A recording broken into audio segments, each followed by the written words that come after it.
Back at it again, and my goodness, some people, man, they just cease to amaze me. These folks on the left.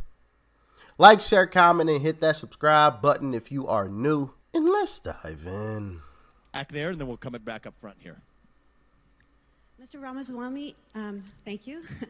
You've expressed some illogical and dangerous positions, just about everything under the sun. But I will only bring up a few points today. Okay.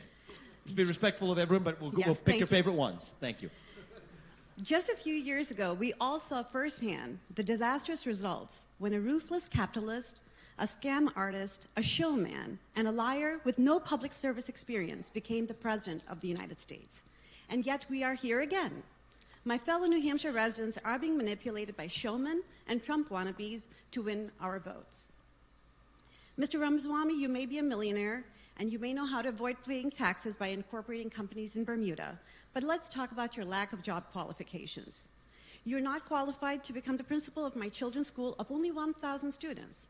You're not qualified to be the select board of my town with a population of 16,000 people. And you're definitely not qualified to run for the highest office of our nation to govern 330 million Americans. Spewing nonsensical, fast-talking, empty words interspersed with name-dropping Thomas Jefferson and George Washington should not be misconstrued as knowledgeable. We Americans should stop thinking that rich men who fund their campaigns and manipulate us into thinking that they're smart or savvy are qualified for the presidency, to receive the codes to launch nuclear weapons, and to become the commander-in-chief of our military forces. Yes, it's coming. Mr. Rameswamy, if we American voters... Thank you. It's coming. We'll let her finish. We'll give her a chance to finish. Thank you. It ends with a question mark, though. Yes. Thank you. Yeah, thank you. What the person in the background yell? The first guy yelled, "Is there a question in there?" or something like that. And that's when the crowd started clapping because, this is just absolutely ridiculous. She's literally looking down at her phone the entire time, just reading these leftist talking points. But I'll let her finish. It ends with a question mark, though. Yes. Thank you. Yeah, thank you. Thank you. You will. If we American voters keep supporting self-promoting showmen who treat the U.S. presidency or vice presidency as an entry-level position, then we, the American people, are to blame for the destruction of our democratic institutions. Please, your thoughts now. Thank you. Okay. I appreciate that. Before you answer. What absolute insanity, right? Now, he's going to answer her question, but my goodness. Oh, yeah, I'm just going to read off of a phone all of these leftist talking points. How terrible Trump was and blah, blah, blah, blah, blah. Even though the country was in a better position. Even though you paid less for groceries and gas. You spent a lot less when Trump was in office than you do now. But Trump was such a terrible person. These people just... Oh, my goodness. Sometimes I get just so frustrated. I'm like, it's right in your face. It's right here. And you're just doing this. It's right there.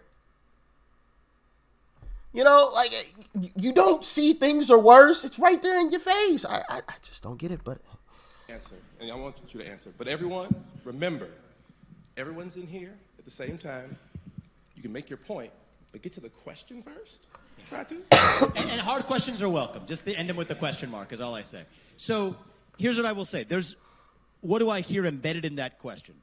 There's a fundamental skepticism of somebody who comes from outside and take as an entry-level job. That was what was in your question, which I think is a valid criticism.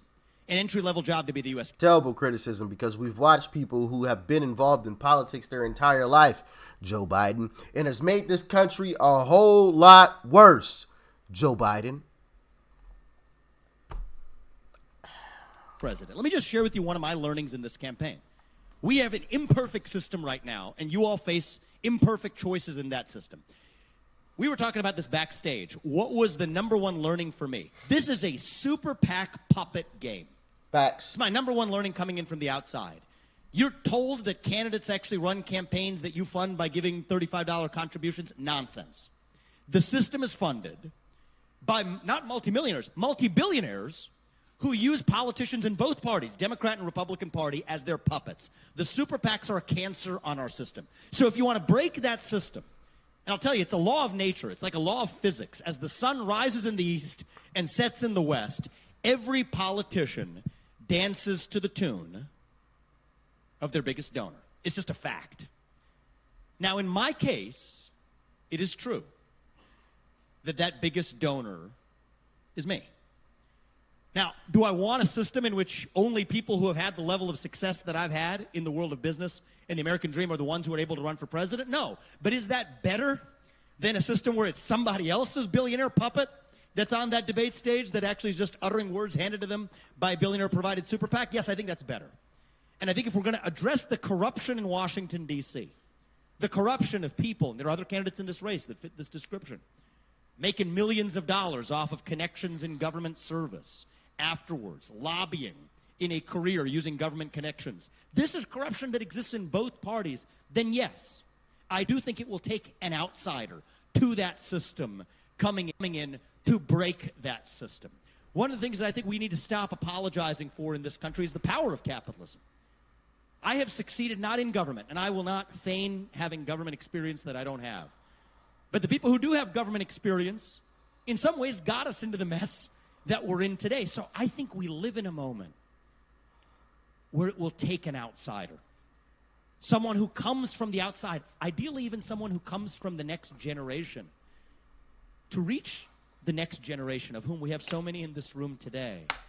I think it will take somebody whose best days, I hope, are still yet ahead in life, to see a country whose best days are still yet ahead in life. And I'm not name-dropping when I mention Thomas Jefferson.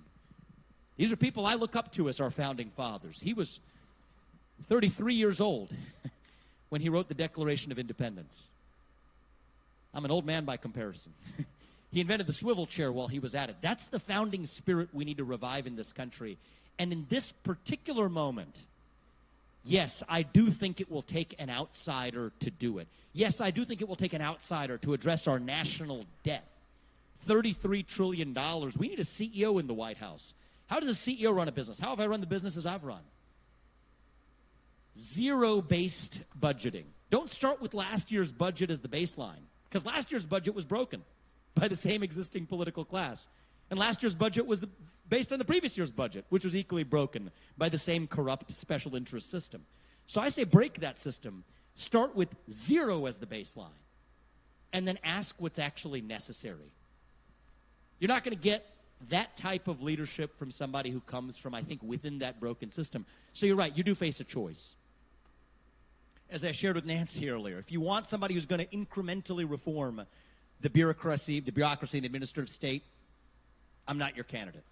If you want somebody who has government experience as their qualification to be your next president, then I'm not your candidate.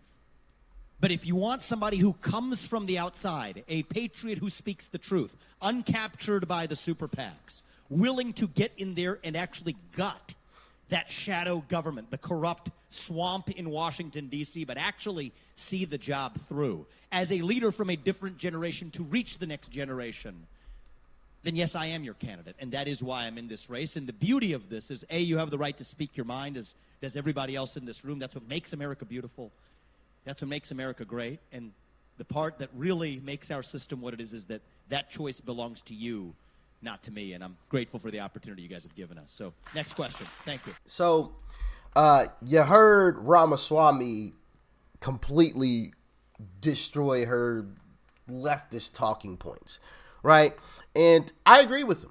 I want an outsider. I don't want somebody who's been there their entire life. Just because you've been in D.C., for 30, 40 years does not mean you're better than somebody else who hasn't been there, right?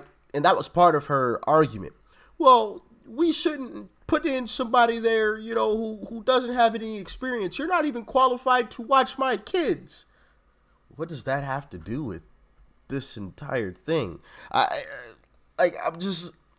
So Joe Biden is qualified to watch your kids? Because by that logic, that's what you're trying to say. Because he has more experience.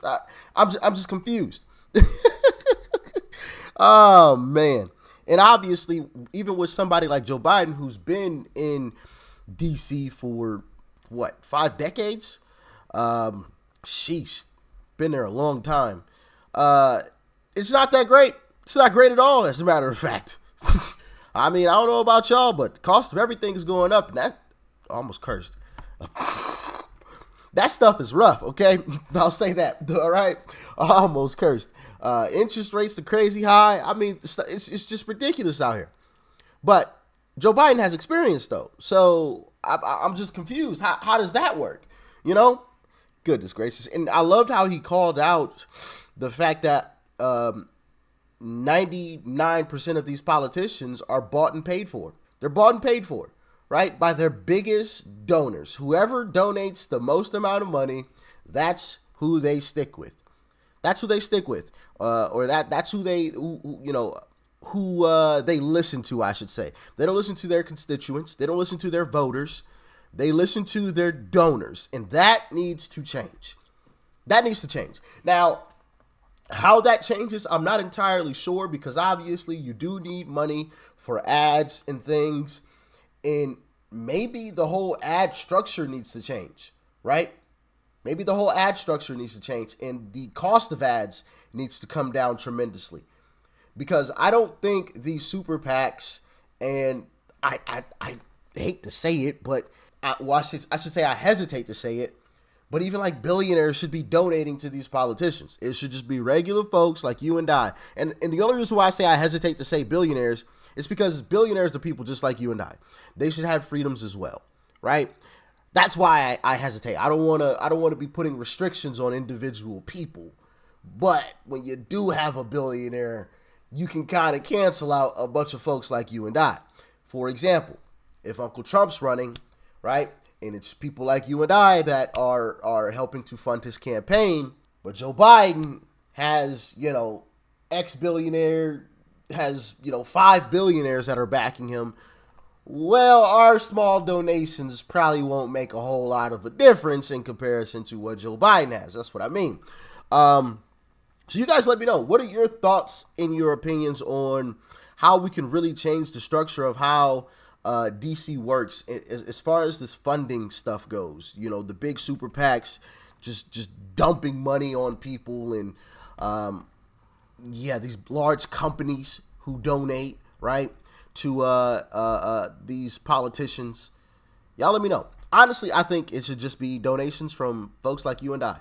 Donations, maybe we could cap, the net worth of the individual, or the yearly, salary or whatever you make, wages, has to be less than $500,000.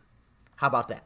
$500,000 and under, you can get donations from those individuals, and those individuals only. Anybody that's making more than that per year can't get any donations from them. Sorry. And the donations are capped per person. Capped at, I don't know, 5,000. We'll say that. I think there already is a cap at like 3,000 and some change, if I remember correctly. But we can up that cap to maybe 5K per person. That's it. How do y'all feel? Let me know in the comment section below. Like, share, comment, hit that subscribe button before you go. Peace and love. I'm out.